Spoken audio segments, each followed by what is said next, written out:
J'ai dans ma garde-robe un vêtement un peu spécial, un vêtement qui me tient particulièrement à cœur, mais avec lequel j'entretiens une relation ambiguë.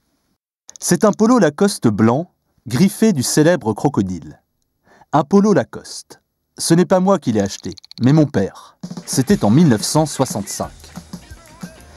Alors simple mécanicien, il s'est offert ce vêtement pour un prix qui était faramineux pour lui, qui représentait 30% de son salaire. Il faut souligner que dans sa petite ville agricole de Nemours, le polo Lacoste ne se rencontrait pas à tous les coins de rue. D'ailleurs, connaissances et collègues de mon père n'ont pas manqué de le railler en le voyant affublé du fameux polo. Son argument face à la critique ? C'est un investissement sur la qualité et qui sera gagnant au final, vous verrez.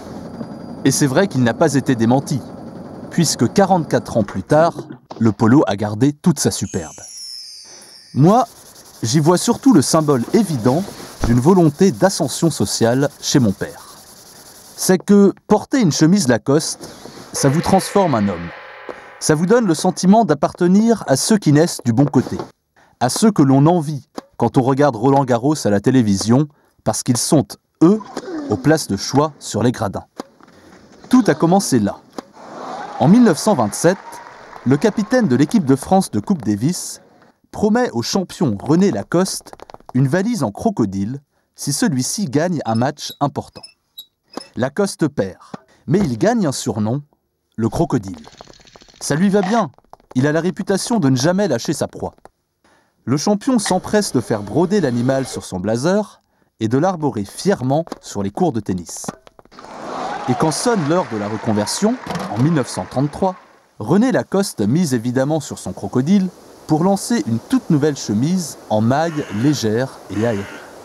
Le mot « polo » serait d'ailleurs plus juste, d'autant que la forme est inspirée du vêtement à manches courtes que portent les joueurs de polo anglais.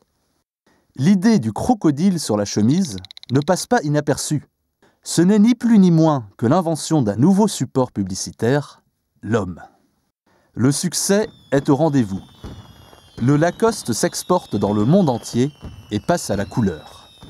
Bon, entre-temps, le polo est devenu trop juste pour mon père et un beau jour, il me l'a offert cérémonieusement. C'était dans les années 80, j'avais 14 ans. À cette époque, le polo Lacoste s'était certes déjà beaucoup démocratisé, mais la valeur symbolique restait intacte. Grâce à lui, je m'identifiais avec affection à mon père et j'espérais secrètement bénéficier de la réussite dont ce vêtement attestait. Puis, j'ai grandi. Et un jour, mes convictions politiques sont entrées en conflit avec l'état d'esprit véhiculé par mon polo adoré. Je n'avais pas le choix. J'ai mis le polo en quarantaine. Avec peine, certes, mais par esprit de cohérence.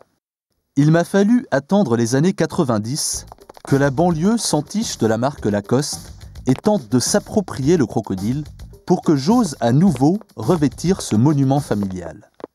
Mais ça ne lui a pas plu, au crocodile, ce détournement de ses valeurs.